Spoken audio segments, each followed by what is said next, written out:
A América Latina está no DNA da prospectiva. Bogotá marcó el inicio de la operación de nuestra expansión en América Latina.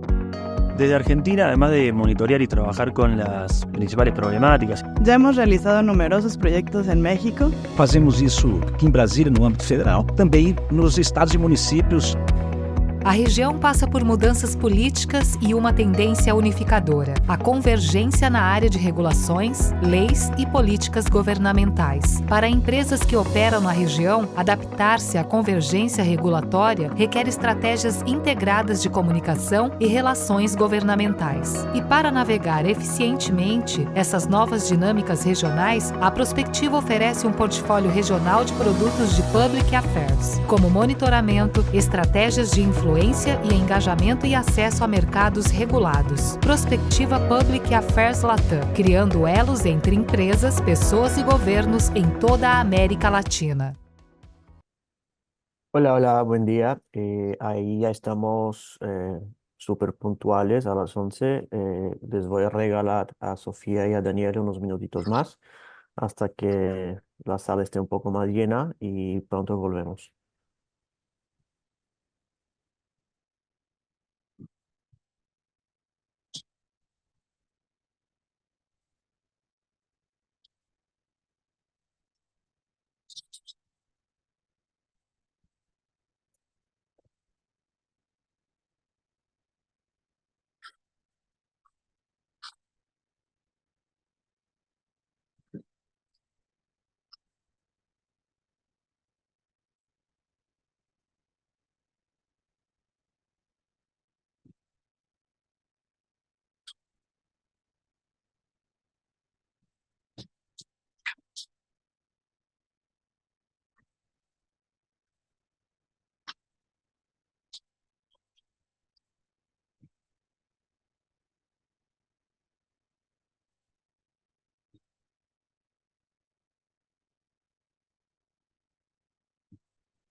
Dos minutos y ya arrancamos.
Bueno, ahora sí, estamos el 100% listos.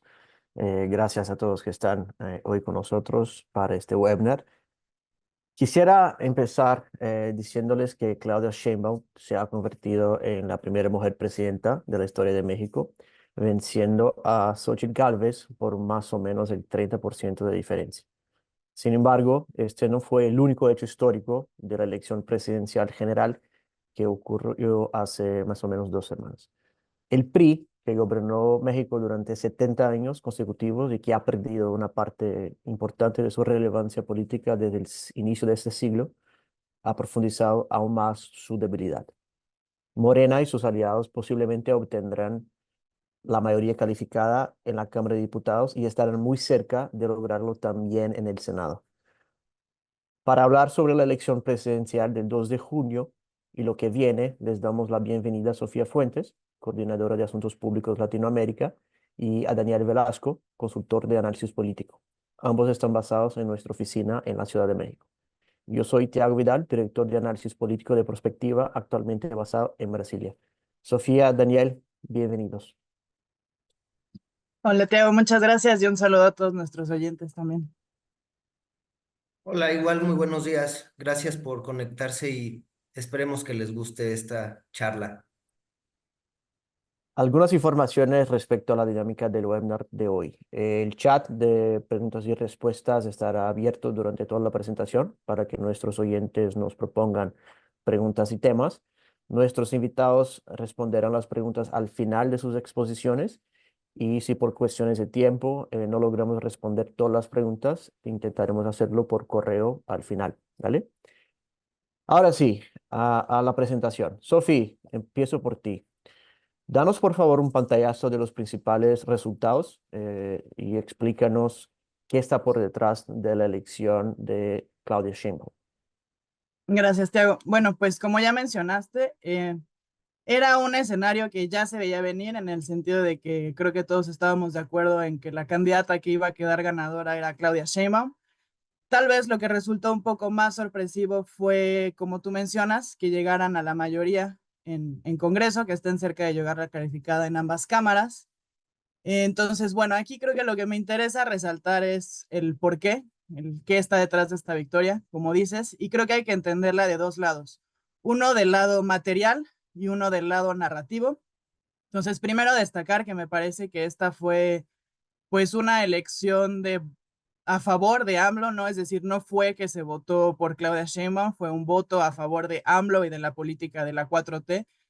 Mucho de ello derivado por los beneficios tangibles que ha tenido, ¿no? Alzas salariales, proyectos de infraestructura, apoyos directos a más de 10 millones de familias, entonces el alza del salario mínimo, digamos, son cuestiones que se sienten en la vida cotidiana de los mexicanos y que han favorecido este apoyo.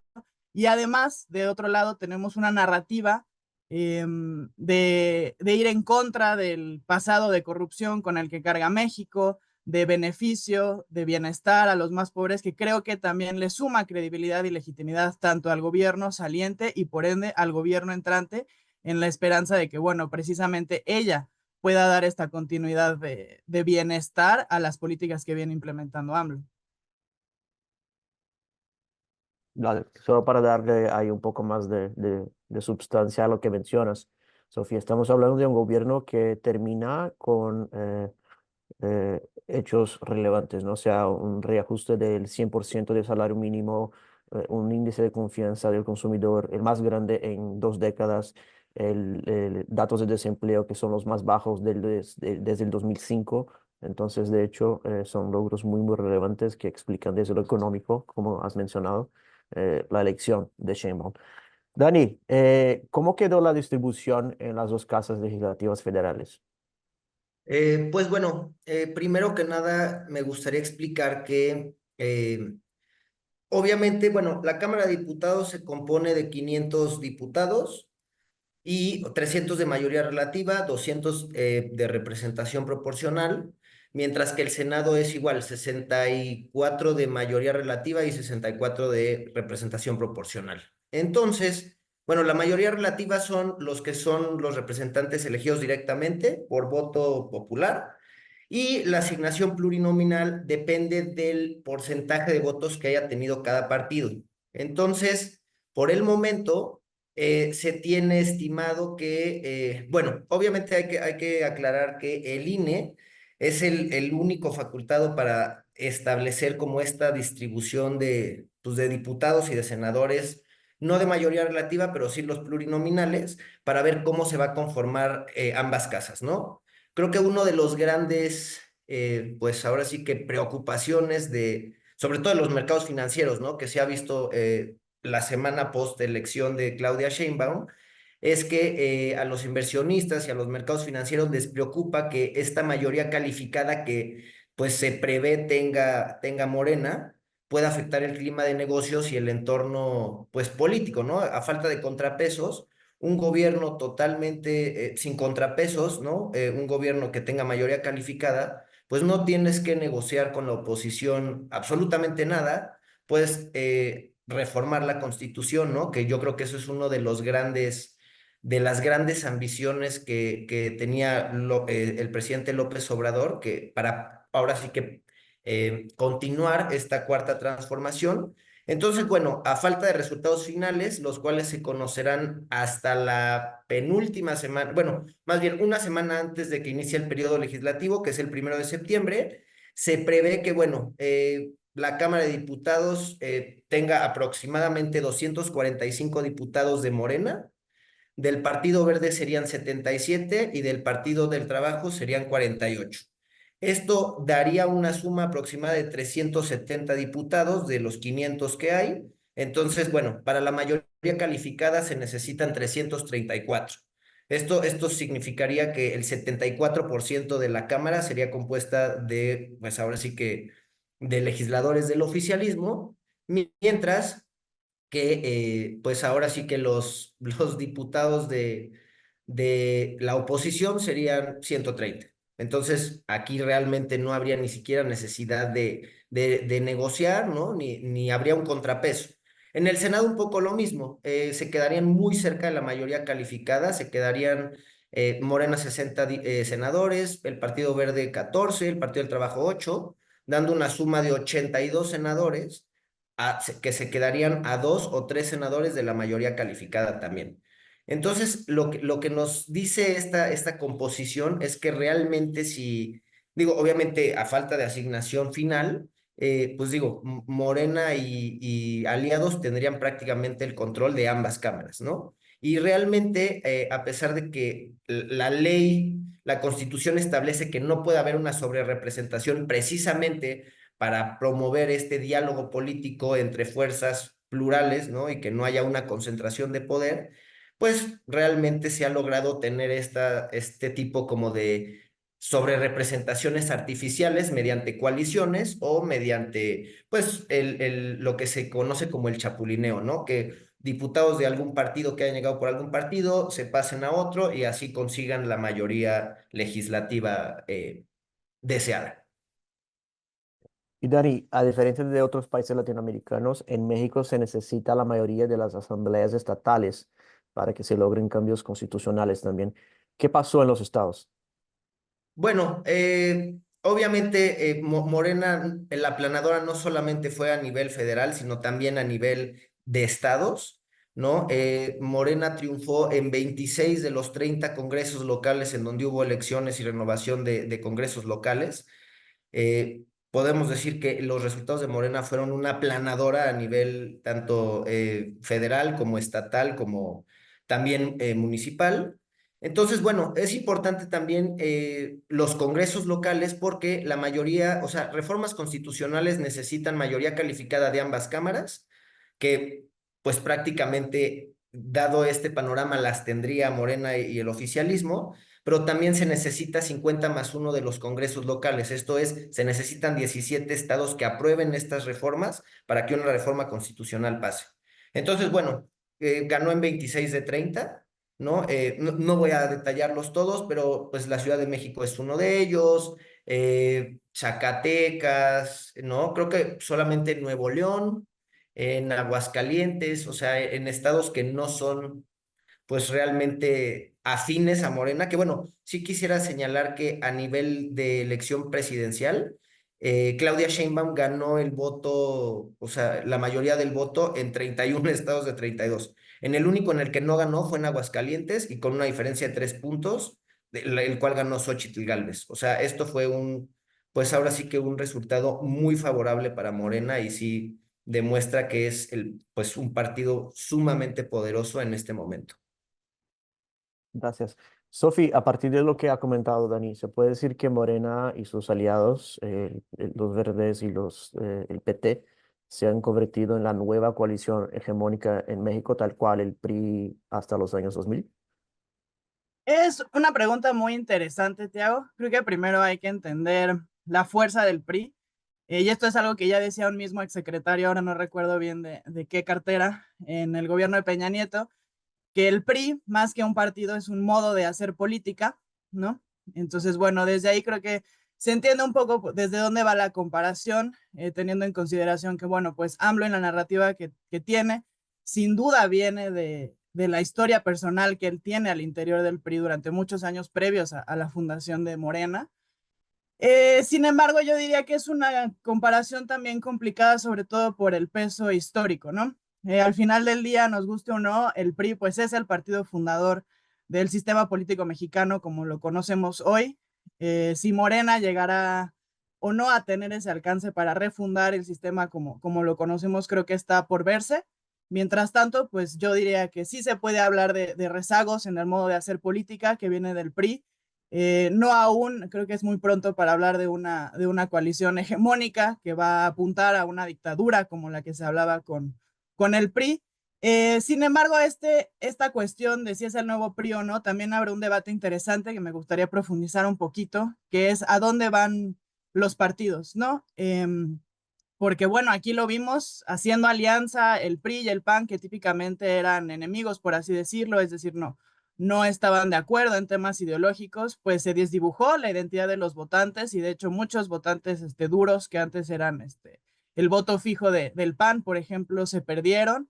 Entonces creo que también, además de hablar de hacia dónde va Morena en términos del PRI, tenemos que hablar hacia dónde van los partidos ahora en términos de representación de la ciudadanía, ¿no? Más tarde este año toca el proceso de renovación tanto de la dirigencia del PAN como de la dirigencia del PRI. Y bueno, ahí tendrán que ver la capacidad para elegir precisamente una dirección que sea capaz de reclutar militares y de tener una base fuerte como la que antes tenía, ¿no? Porque me parece que en esta elección también quedó claro que muchas veces por encima del papel ideológico de los partidos queda el liderazgo individual que es capaz de captar votos, en este caso a favor de AMLO y de Kamala Sheinbaum. Vale. Y Dani, nosotros sabemos que Sheinbaum no es AMLO. Tienen al revés historias muy, muy distintas y perfiles muy distintos. Eh, pero ¿qué se espera de su gobierno, de hecho, y qué hará la nueva presidenta con las reformas y políticas que impulsó el gobierno saliente o que ha intentado impulsar el gobierno que sale? Pues la verdad es que esa es una duda que creo que tenemos muchos en el medio de análisis político, porque Claudia Sheinbaum es una, ¿cómo decirlo? Es una persona muy, muy fiel y leal pues ahora sí que al presidente López Obrador, ¿no? Ella desde que empezó el proceso interno de Morena y desde que empezaron las campañas, bueno, precampañas, campañas presidenciales, ella siempre ha dicho que ella quiere ahora sí que construir el segundo piso de la transformación, ¿no? Continuidad con cambio, pero apegada mucho al discurso. Y de hecho, durante la campaña se pudo observar momentos en los cuales incluso parecía que se quería mimetizar con el presidente López Obrador, ¿no? En la forma de hablar, en la forma de expresarse, en las expresiones, ¿no? En cómo le habla al pueblo, por así decirlo. Entonces, ¿qué se puede esperar? Sí hay que señalar que Claudia Sheinbaum es un perfil mucho más técnico que el presidente López Obrador. Eh, es una militante de izquierda pues desde los orígenes, la verdad, desde que es estudiante ella ha estado ahora sí que involucrada en movimientos, en este movimiento político de izquierda. Trabajó con el presidente López Obrador cuando él fue jefe de gobierno en la Ciudad de México entre 2000 y 2006. Entonces, vaya, o sea, es una pupila, por así decirlo, pero sí que creo importante señalar que una cosa muy diferente es Claudia candidata que ya Claudia presidenta, ¿no? Creo que ahorita podemos ver los primeros esbozos de qué podemos esperar. Bueno, ya la virtual presidenta Claudia Sheinbaum dijo, pues que primero que las reformas se tenían que discutir. Hay que recordar que el presidente López Obrador, antes de, en este año, el 5 de febrero, mandó un paquete de 20 iniciativas de reforma constitucional, las cuales se vieron frenadas precisamente porque no tenían la mayoría calificada en ambas cámaras. Obviamente la intención es clara, es que el legado del presidente López Obrador se pueda preservar y para ello necesitaba ahora sí que el llamado Plan C. El llamado plan C es tener mayoría calificada en ambas cámaras para poder, pues, tener ahora sí que estos avances constitucionales y en diferentes materias, ¿no? O sea, las principales es una reforma al Poder Judicial, que esa es la reforma que más inquieta ahorita a los mercados y la que es más de mayor riesgo para el clima de negocios. También una reforma al Instituto Nacional Electoral. De hecho, una de las principales como, pues ahora sí que propuestas es reducir el número de diputados a 300, únicamente los de mayoría relativa, y de senadores a 64. Bueno, también otras iniciativas como que el salario mínimo nunca esté por debajo de la inflación. Bueno, envió un paquete de iniciativas en distintas materias, ¿no? También una importante es que quiere adherir la Guardia Nacional a la Secretaría de la Defensa Nacional, militarizando la Guardia Nacional, que en un principio estaba constituida por un mando civil, y eso era una de las grandes promesas del presidente López Obrador cuando entró en su gobierno. Entonces, bueno, Claudia Sheinbaum se ha visto, pues yo creo que un poco, no opacada, pero sí a la sombra del presidente López Obrador y en esta presión de continuar su legado, ¿no? Darle un segundo piso a la cuarta transformación, continuar con estas políticas sociales, ¿no? Y este legado. ¿Y qué se puede esperar? Pues es un enigma, porque la verdad es que creo que Claudia Sheinbaum es una persona más conciliadora que el presidente López Obrador, pero sí habrá que ver cómo se maneja en cuestiones políticas y sobre todo también cómo va a ejercer ahora sí que esta fuerza política dentro de Morena y aliados una vez que el presidente López Obrador ya no esté en la arena pública como lo ha estado en los últimos, pues, 40 años, ¿no? Si el futuro de Morena dependerá mucho del liderazgo de Sheinbaum o de otros líderes que puedan surgir dentro de Morena y aliados. Entonces, la verdad es un poco un enigma, pero pues se espera que haya diálogo y que se escuche pues, a los diversos sectores. Listo, gracias, Dani. Ahí, Sofía, respecto a lo que comenta Dani, AMLO sí logró muchas cosas y logró cambios sustanciales, pero en algunos casos no lo hizo, ¿no? La reforma al sector energía no fue la reforma que deseaba. La reforma al sector salud fue mucho más una reforma de cambiar lo que estaba por nada, ¿no? Porque básicamente no logró reemplazar el sistema. En términos objetivos, ¿qué se espera del gobierno Sheinbaum, que se posiciona ahora en octubre, específicamente para los sectores que hoy son clave en México, el sector salud y el sector energía? Claro. Bueno, como mencionabas, ahorita sabemos que Sheinbaum no es AMLO. En ese sentido, creo que es importante recalcar que la lectura que nosotros tenemos del perfil de la siguiente presidenta es que es alguien mucho más técnico, entiende de discusiones técnicas, sobre todo en cuestiones sectoriales, particularmente, por ejemplo, energía.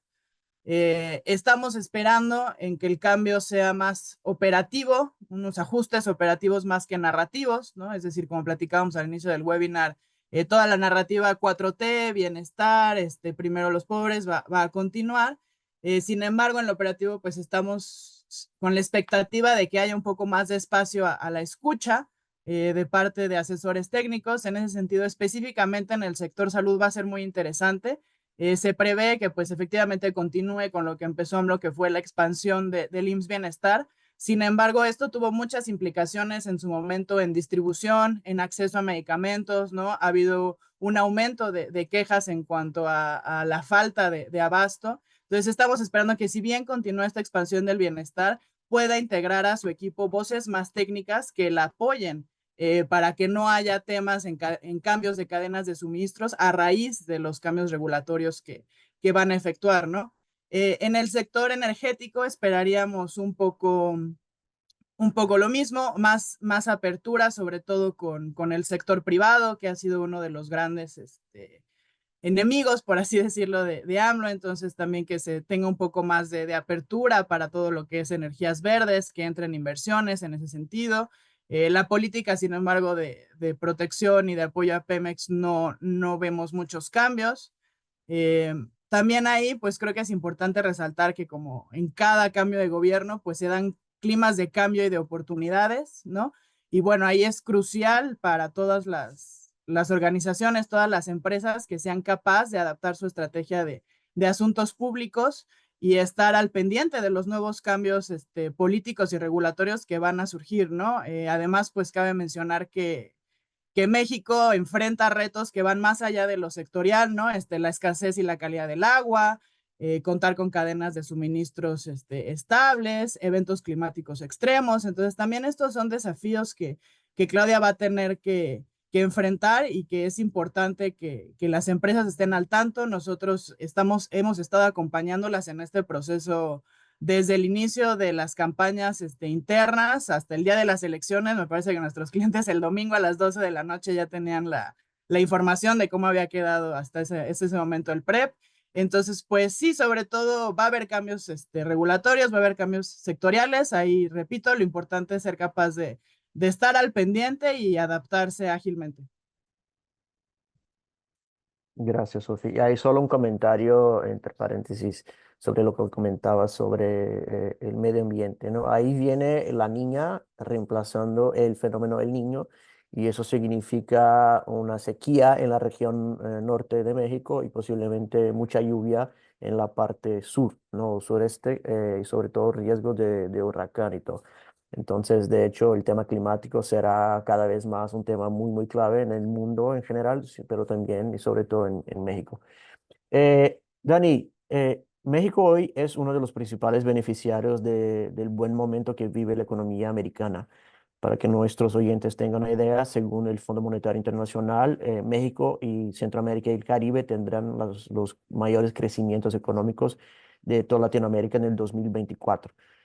¿Cómo los eventos geopolíticos internacionales y el factor China han beneficiado a México durante los últimos años y qué se espera del nearshoring como un fenómeno que pueda eventualmente impulsar aún más la economía mexicana?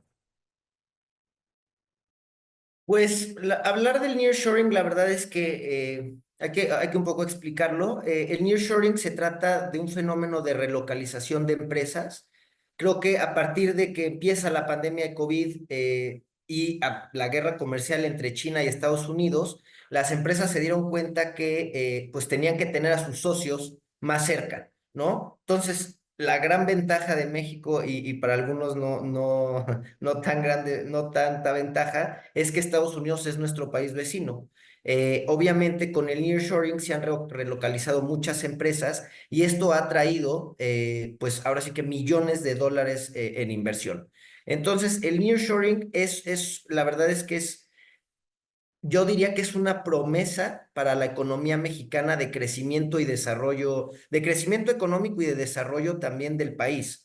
El problema es que también el nearshoring enfrenta retos, sobre todo en materia de capital humano, en materia de agua. Hay algunas zonas en donde hay escasez o donde no hay la suficiente, bueno, el suficiente capital humano, fallas de infraestructura. ¿No? De hecho, lo vimos no recuerdo si fue en 2023 o en 2022, con este anuncio de inversión de Tesla en Nuevo León, ¿no? Que bueno, esa negociación casi se cae porque el presidente López Obrador quería que Elon Musk invirtiera en un estado del sureste y Elon Musk dijo, a mí no me conviene, yo necesito ponerme en Nuevo León, entonces ahí como que hubo ciertas fricciones, al final llegó el anuncio de que sí se quedaba en Nuevo León con una inversión, un anuncio de inversión importantísimo. Entonces, bueno, sí hay que decir que México durante este sexenio se ha beneficiado de estos conflictos geopolíticos, ¿no? De estas irrupciones en las cadenas de suministro, de la guerra comercial entre Estados Unidos y China. Y bueno, el año pasado México logró un hito que después de 15 años se volvió el principal socio comercial de Estados Unidos. Entonces, digo, durante todos estos años había sido China el principal socio comercial. Entonces, bueno, obviamente México incrementó enormemente su participación en el mercado estadounidense y sobre todo en autopartes, en manufacturas. Digo, México es un país muy importante en materia de exportación de manufacturas. Y la verdad es que, bueno, el nearshoring creo que sí es una muy importante y muy buena oportunidad para que este gobierno, porque bueno, este gobierno entrante, Claudia Sheinbaum, cree un plan en materia de nearshoring que pueda capitalizar todos estos beneficios que trae, ¿no? Consigo, como desarrollo tecnológico, industrial, mano de obra, y a la vez, pues, ahora sí que resarcir estos posibles como obstáculos que puedan surgir en el camino. Un desarrollo mayor en infraestructura, pues ahora sí que mejorar la calidad de la educación para que no solamente seamos manufactureros, sino que podamos capitalizar pues ahora sí que esta llegada de inversión extranjera para especializarnos más en distintos temas. Y bueno, la verdad es que es una promesa por cumplirse. Es muy importante, es muy ambiciosa, podría generar mucho crecimiento económico, pero creo que México sí tiene que saber aprovechar la oportunidad que, pues ahora sí que los conflictos geopolíticos y la cercanía con Estados Unidos le brinda al país. Con China, ¿qué podemos esperar? Pues China también es un socio comercial no tan importante como otros países de Latinoamérica, como Brasil, como Argentina, pero bueno, al final de cuentas, lo que están aprovechando ahorita las empresas chinas es que a través del TEMEC puedan entrar al mercado estadounidense a través de México, ¿no? Obviamente también, pues hay que mencionar que las elecciones en 2024 son en paralelo con las de Estados Unidos, que serán en noviembre. Entonces, dependerá mucho de quién triunfe o quién resulte ganador en esa elección, porque si llegase a regresar Trump, entonces yo creo que volvería una guerra comercial mucho más agresiva con China. Y bueno, ahí habría que esperar ciertos cambios en la dinámica comercial, no entre México y Estados Unidos, pero sí entre Estados Unidos y China, y esto cómo puede afectar a México, sobre todo que es pues importador de manufacturas, ¿no? Entonces, es un contexto geopolítico bastante interesante y habrá que ver cómo se desenvuelve. Pero sí, sin duda el nearshoring es una oportunidad que México debería de capitalizar para generar para generar esta prosperidad compartida de la que habla Claudia Sheinbaum. Listo. Y de hecho, bueno, México tiene muchas ventajas comparativas, ¿no? Una de ellas es el hecho de que el costo de producción industrial en México hoy, en términos de capital humano, como mencionabas, está más bajo que el que tiene China. Y eso explica parcialmente por qué, de hecho, México haya recibido o haya estado entre los 10 países que más recibieron inversiones extranjeras directas el año pasado, según datos de la OCDE. Sofi, ahí mencionaba Dani el tema de las elecciones americanas que solo coinciden cada 12 años, ¿no? Entonces estamos de hecho en un periodo doblemente relevante para México. Como también mencionaba Dani, los Estados Unidos hoy son un país clave hacia México. Estamos hablando del destino del 76% de las exportaciones mexicanas, del 55% de las importaciones que llegan a México. Así que de hecho lo que pase en noviembre le va a ser muy, muy relevante al gobierno que entrará también en México en octubre. ¿Cómo impactará de hecho la elección americana en México, Sofi? Sí, Teo, gracias. Bueno, primero justo recordar que hay una relación muy importante, como ya lo mencionaron, comercial y diplomática entre México y Estados Unidos. Es una relación indispensable para el bienestar económico del país, es decir, ya no se puede pensar la economía del país ahora mismo separada de Estados Unidos. En ese sentido, quisiera recordar también cuando AMLO coincidió en la presidencia con Trump, hubo muchas dudas en ese sentido también, como qué va a pasar, se van a romper relaciones, se van a aumentar las tensiones entre ambos presidentes, hubo incluso cuestionamientos de se va a salir México del TEMEC, ¿no? En lo que antes era NAFTA. Y bueno, creo que con AMLO, y voy a esto porque me parece que va a pasar algo similar con Sheinbaum, vemos que, bueno, no puede haber un rompimiento total, ¿no? Sin embargo, el quien quede electo en las elecciones de Estados Unidos sin duda va a tener un impacto en cómo se lleven las relaciones. Me parece que lo más claro va a ser uno en el tema de migración, que vemos que está aumentando y ya no solo a nivel México, Estados Unidos, sino que también ya es un tema regional que abarca todo Centroamérica y parte de América del Sur. Entonces vamos a tener que ver cómo cambian esas narrativas, ¿no? Si se fortalecen o si hay en el sentido de exclusión o si más hacia el sentido de la cooperación. A mí lo que me parece clave también es entender qué va a pasar con la renegociación del TEMEC, que ya se va a dar precisamente en 2026, es decir, sería ya con el nuevo gobierno de Estados Unidos, porque bueno, aquí también vamos a ver mucho cómo se va a poder capitalizar ese nearshoring del que hablabas, ¿no, Dani? Porque bueno, Estados Unidos ya lo vimos, está haciéndole contra a las exportaciones que hace China. Entonces vamos a ver si a través de esa negociación también logra intentar o busca que México salga de esa neutralidad económica que ha logrado tener entre los dos grandes países, ¿no? Y además, bueno, platicábamos hace ratito de sectores, sin duda esta renegociación del TEMEC va a ser clave para ciertos sectores, el automotriz, energético, salud con temas de propiedad intelectual, entonces va a ser muy interesante ver la relación que se construye entre ambos países. Digo, yo como les comento, en lo político puede que haya tensiones, sobre todo en temas migratorios, seguridad. AMLO ya traía esta cuestión de las armas ilegales que entran desde Estados Unidos hacia México, ¿no? El tema del tráfico de drogas. Pero bueno, en lo económico, como ha sido la tendencia, creo que podemos esperar algo de estabilidad, solo pues el diablo está en los detalles, como bien dicen, entonces habrá que fijarse precisamente en esa renegociación, el impacto que se da en ciertos sectores clave. Listo, gracias, Sofía.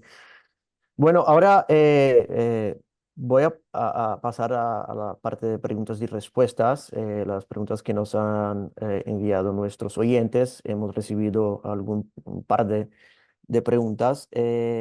Una pregunta inicial para ti, Dani.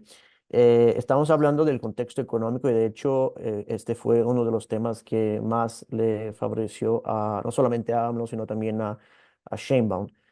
Sin embargo, hay retos, ¿no? Hay retos sobre todo fiscales y retos de garantizar con que la economía de hecho crezca a niveles sostenibles durante los próximos años.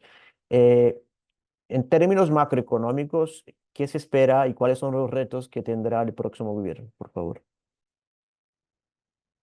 Claro que sí. Pues como bien se dice, ¿no? Creo que muchas veces la gente vota dependiendo de la situación económica en la que ellos se vean, ¿no? Creo que como tú bien dices, los indicadores macroeconómicos son positivos, ¿no? Las tasas de desempleo más bajas desde el 2005, el incremento al salario mínimo que yo personalmente pienso que es el legado más importante del sexenio del presidente López Obrador, un sexenio de más del, o sea, de hecho fue de los países de Latinoamérica el país que más incrementó su salario mínimo.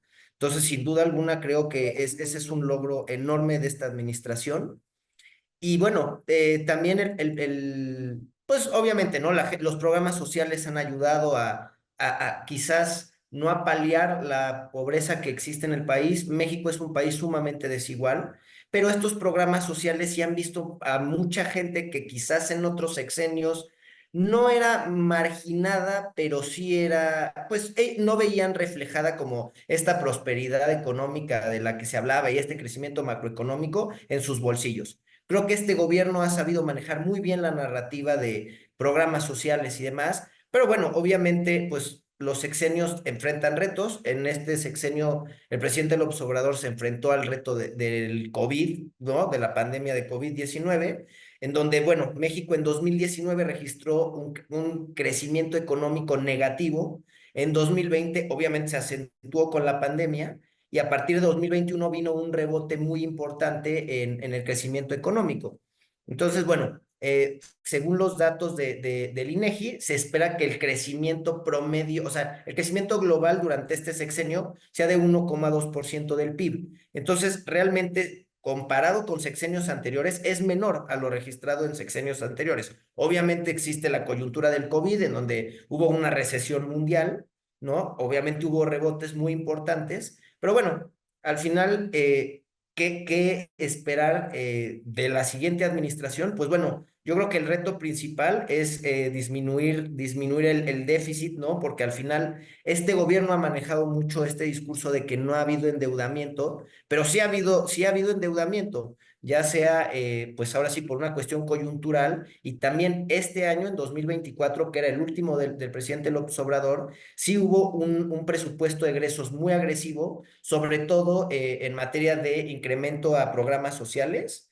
Me parece que, o sea, programas de adultos mayores bueno, las becas del bienestar y demás, sí tuvieron aumentos muy importantes respecto a 2019, o sea, hubo un crecimiento muy importante en el presupuesto destinado a estos programas, y también para terminar las obras de infraestructura del presidente López Obrador, ¿no? Que son el Aeropuerto Internacional Felipe Ángeles, la refinería de Dos Bocas, que está en Tabasco, el Tren Maya, que ese ha sido, yo creo que su más grande proyecto en términos de, pues, de conectividad con otras partes del país. Muy criticado, cabe mencionar, sobre todo por ambientalistas, por activistas.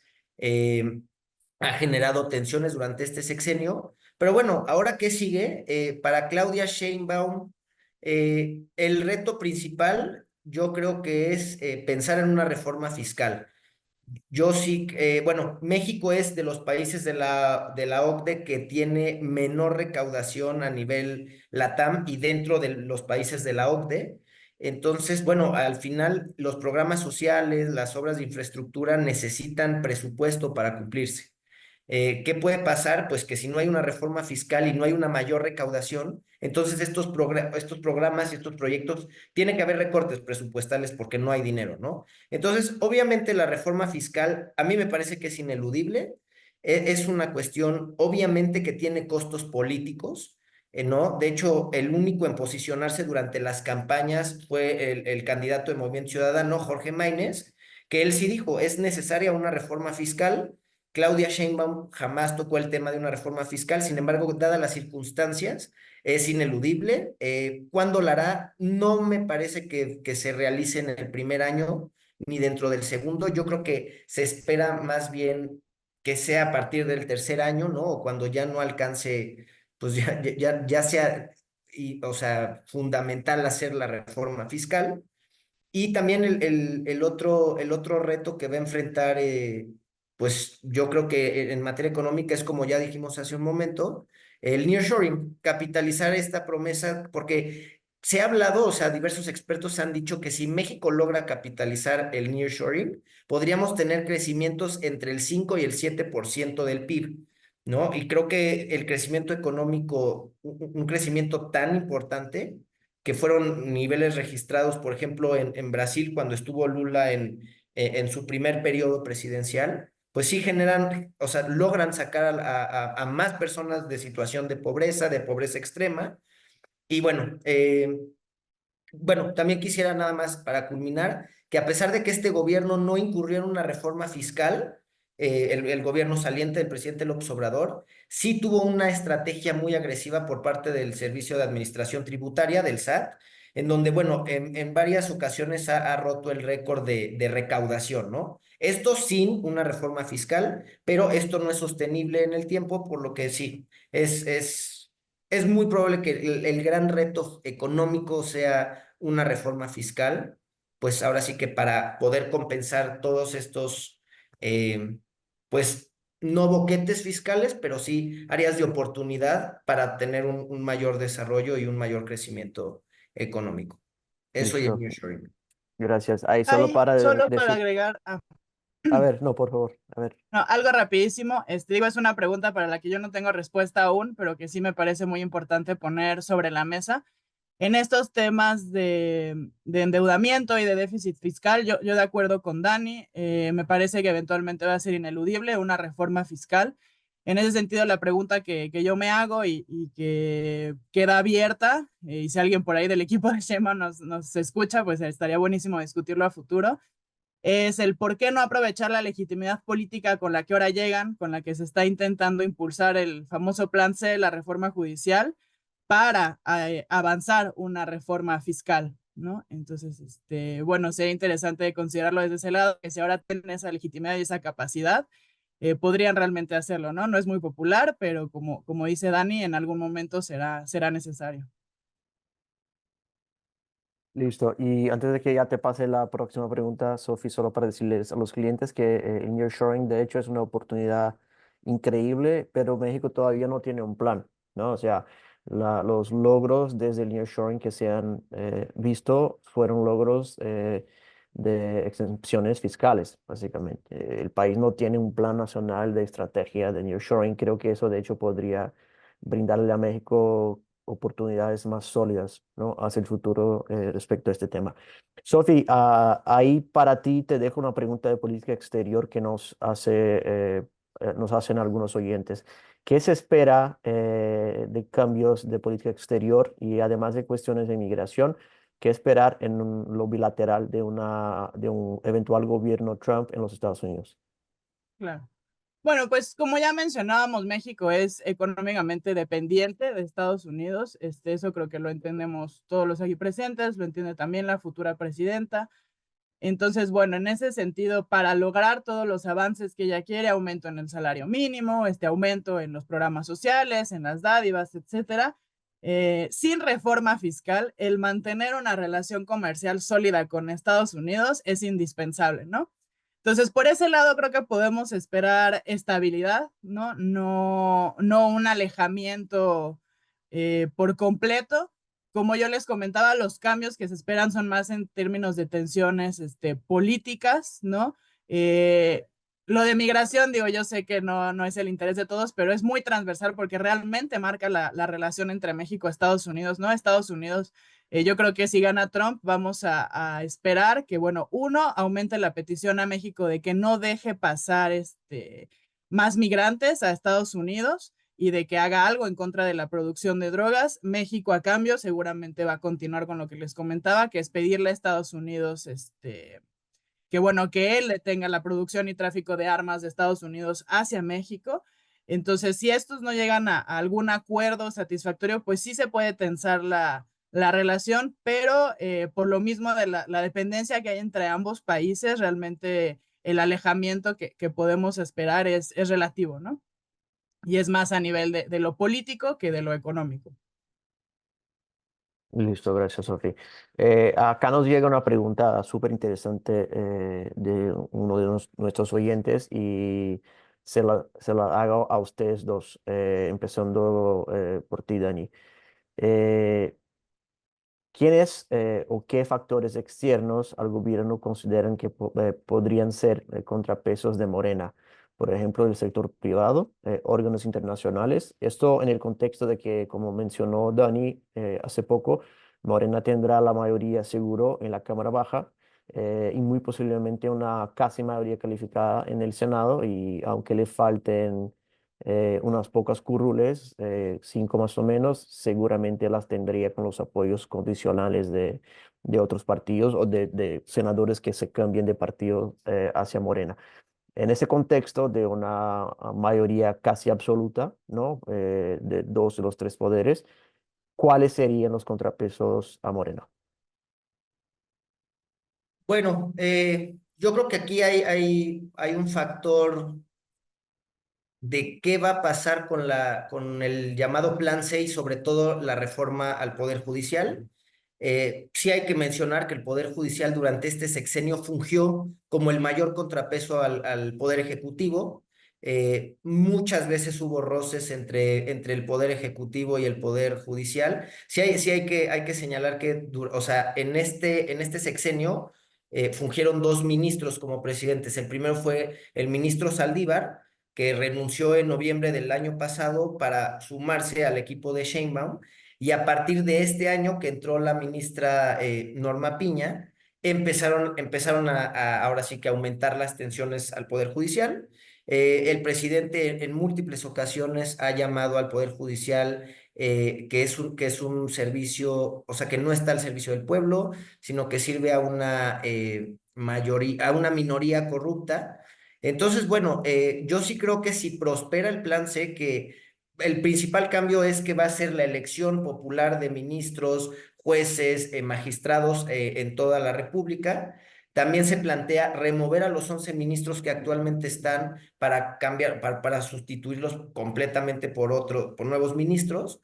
Entonces, bueno, esa es la principal preocupación del sector privado, ¿no? Y de los mercados financieros y de los inversionistas, que en dado caso de si esto prospera, entonces, ¿quién va a fungir precisamente como este contrapeso? Entonces, creo que ese es uno de los principales, ¿no? O sea, que se respete la autonomía y la independencia del poder judicial, porque esa es o sea, ese es el principio de cualquier gobierno que cuenta con separación de poderes, ¿no? Que el poder ejecutivo, el legislativo y el judicial se regulen entre ellos para precisamente ser contrapesos unos de los otros, ¿no? Y que no haya una de estas como concentraciones de poder o gobiernos autoritarios en donde el poder ejecutivo es el que manda absolutamente todo, y ese es el gran riesgo. Por otro lado, yo sí pienso que un factor externo que puede fungir como contrapeso, sin duda alguna, es la relación con los Estados Unidos.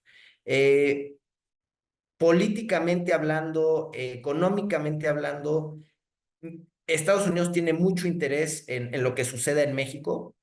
Yo sí creo que en dado caso, digo, también obviamente el principal, no nada más socio comercial, sino también los principales, o sea, el principal flujo de inversión extranjera directa proviene de Estados Unidos. Entonces, yo sí creo que en caso de que sintieran presión, pues habría una fuga de capitales importante. Entonces, me parece claro que un contrapeso normal y completamente natural a este gobierno de Morena va a ser la relación con Estados Unidos y quién sea presidente.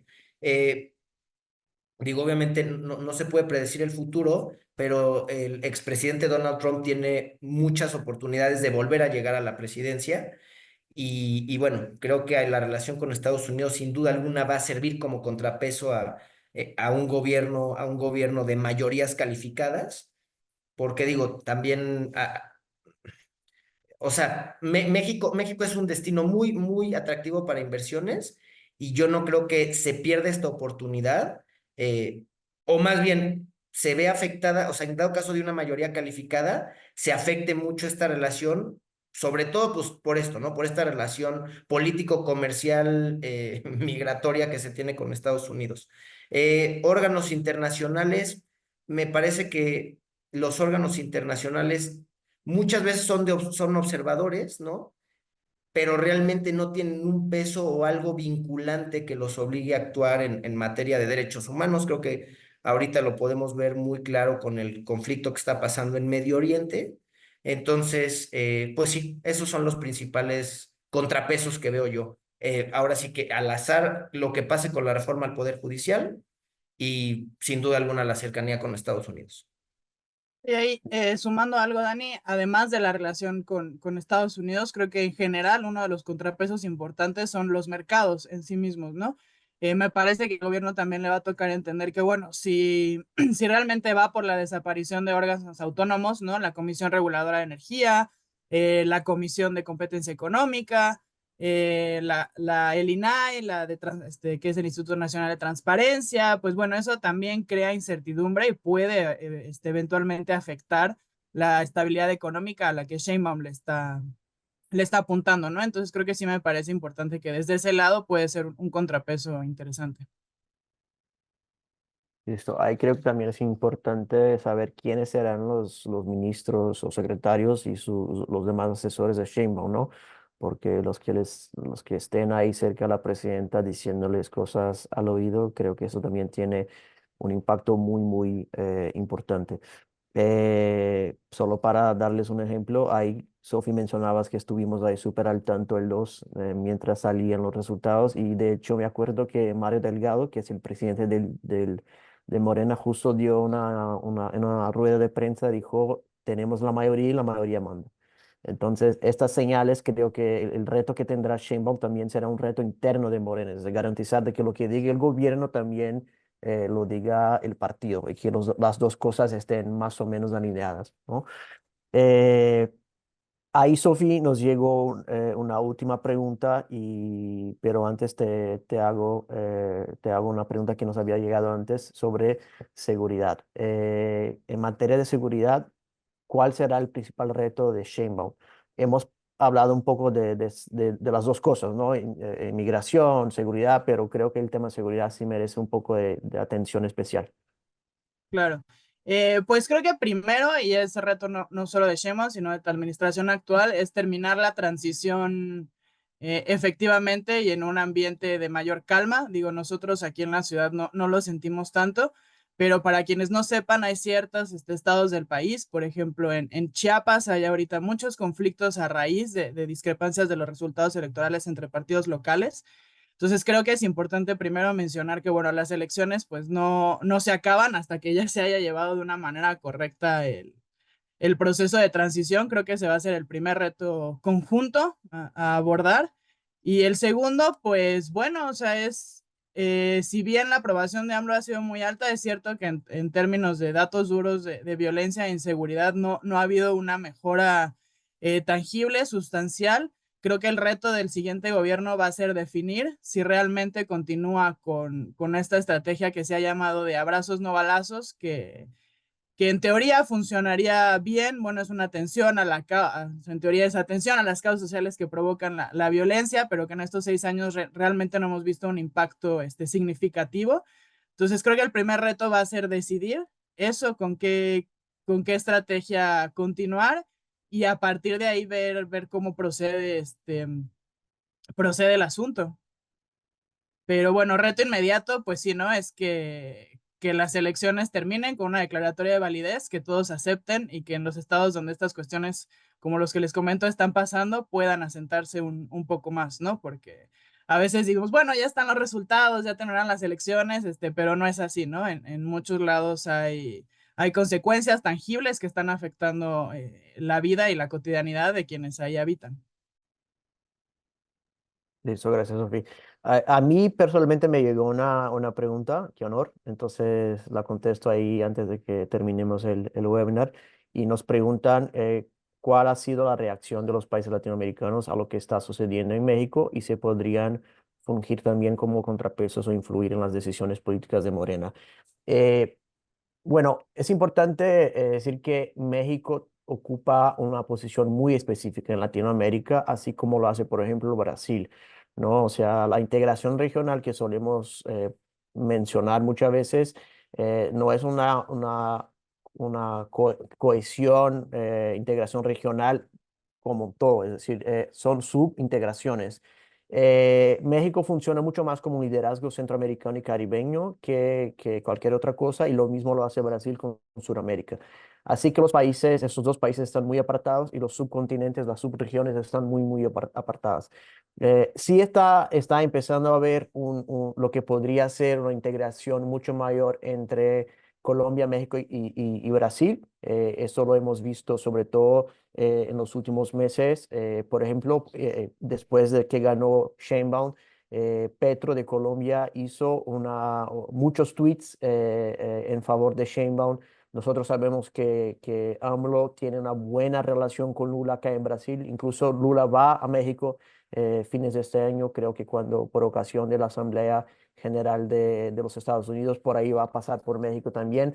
Entonces, puede ser que ahí se esté empezando un nuevo movimiento de integración que solíamos ver mucho más en Sudamérica entre Brasil y Argentina, y ahora que sí podrá ser una integración un poco más amplia, pero también una integración muy tibia, es verdad, porque lo que pasa, y eso hemos dicho ya desde hace 2 años más o menos, que Latinoamérica, los países latinoamericanos después de pandemia se han vuelto muy herméticos. Los países latinoamericanos están con muchos problemas sociales, la inseguridad, problemas económicos fiscales, y eso hace con que los países y sus gobiernos estén muy enfocados en lo que pasa en términos domésticos, incluso porque los gobiernos han llegado sin que tengan, en la mayoría de los casos, mayorías oficialistas muy fuertes.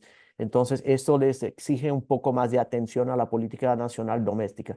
Entonces, esta es la integración que ocurre hoy, es una integración mucho más débil, mucho menos fuerte, si quieren decirlo así, que la integración que solíamos ver hace 20 años, por ejemplo, cuando los bloques regionales sí estaban en un momento muy fuerte. Y lo que ha pasado, por ejemplo, con Ecuador y México por ocasión de la invasión de la Policía Nacional Ecuatoriana a la Embajada de México, eso también produjo ahí un malestar entre esos dos países que acaba como que por contaminar también la relación que tiene México, perdona, que tiene Ecuador con con sus vecinos, ¿no? Entonces sí, hay una integración, estamos viendo un cambio de subbloques, de subregiones, Colombia, Brasil y México acercándose, algo que no solía ser el caso hace 20 años, 15 años, pero nuevamente no es una integración tan fuerte como que solíamos ver. Hay retos y los retos que vemos son sobre todo retos domésticos que tienen los países. Bueno, con eso, Sofi, Dani, les agradezco una vez más muchísimo por su participación acá con nosotros hoy. Ha sido una discusión muy, muy interesante. Les paso la palabra solo para que terminemos ahí con algunas consideraciones finales y después me despido de nuestros oyentes. Tú buenísimo, gracias, Tiago. Bueno, al igual que tú, gracias, Tiago, gracias, Dani, gracias a todos los que nos escuchan. Solo insistir en lo que hablábamos al inicio, una cosa tanto en la vida como en la política es lo que se dice, lo que se hace. Hay muchas preocupaciones, me parece, respecto, por ahí veo otra pregunta, los posibles rompimientos, separación respecto a las políticas de AMLO. Entonces, bueno, entender que una cosa es lo narrativo, en eso no vemos que se separe Claudia de la narrativa 4T, al contrario, pues es su abanderada. En lo operativo, pues podemos esperar, y esto lo digo en el sentido de esperanza, que sí haya una mayor escucha a las voces técnicas que pueden acompañar al gobierno para que realmente aproveche esta coyuntura que ya comentábamos del nearshoring en la que estamos ahora y que pueda seguir atendiendo las causas sociales que siguen afectando transversalmente y estructuralmente al país. Bueno, Tiago, Sofi, fue un gusto platicar con ustedes. Gracias también a las personas que se conectaron. Me parece que estamos en un punto muy importante en la historia mexicana, ¿no? Con oportunidades que se pueden capitalizar, ¿no? Este tema de nearshoring y la relocalización de empresas, creo que podría tener un impacto muy importante, no solamente a presente, sino para el futuro del desarrollo económico, tecnológico, social del país.